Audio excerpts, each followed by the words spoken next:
തങ്ങൾ ഏറ്റവും കൂടുതൽ ഇഷ്ടപ്പെടുന്നത് മക്കയാണോ മദീനയാണോ? നബി തങ്ങളെ കൽബ് തറക്കുന്നൊരു ചോദ്യമാണ്, വല്ലാത്തൊരു ചോദ്യമായി പോയി. തങ്ങൾ ഏറ്റവും കൂടുതൽ ഇഷ്ടപ്പെടുന്നത് മക്കയാണോ മദീനയാണോ? അല്ലാഹുവിന്റെ റസൂൽ നബി മുഹമ്മദ് മുസ്തഫ സല്ലല്ലാഹു അലൈഹി വസല്ലമ തങ്ങൾ കണ്ണുനീര് തുടച്ച് പറയുകയാണ്, എന്റെ പരിശുദ്ധമായ മക്ക, ഉമ്മച്ചിയുടെ മടിത്തട്ടിൽ കളിച്ചു വളർന്ന പരിശുദ്ധ മക്ക, പിറന്ന നാടായ മക്കയെ മറക്കാൻ എനിക്ക് കഴിയുന്നില്ല സാബാ. കൂട്ടുകാരന്റെ തോളത്ത് കൈയിട്ട് മക്കയുടെ മണൽ മരുഭൂമിയിലൂടെ നടന്നുപോയ കളിച്ചു വളർന്ന നാടല്ലേ പരിശുദ്ധമായ മക്ക. അല്ലാഹുവിന്റെ കഅബയിൽ സ്ഥിതി ചെയ്യുന്ന പരിശുദ്ധമായ നാടാണ്. അതുകൊണ്ട് മക്കയെ മറക്കാൻ എനിക്ക് കഴിയുന്നില്ല സാബാ.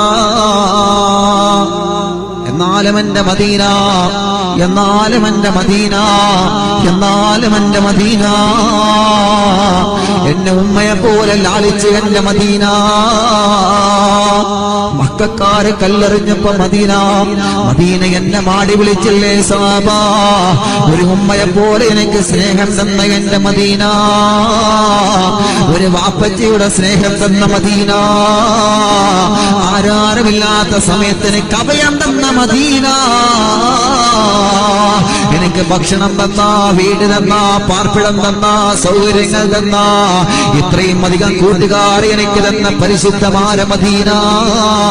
ആ മദീനയാണ് എന്റെ കൽബിന്റെ അകത്ത് ഏറ്റവും കൂടുതൽ മഹബത്തുള്ളത് സഹാബ. Download Moj.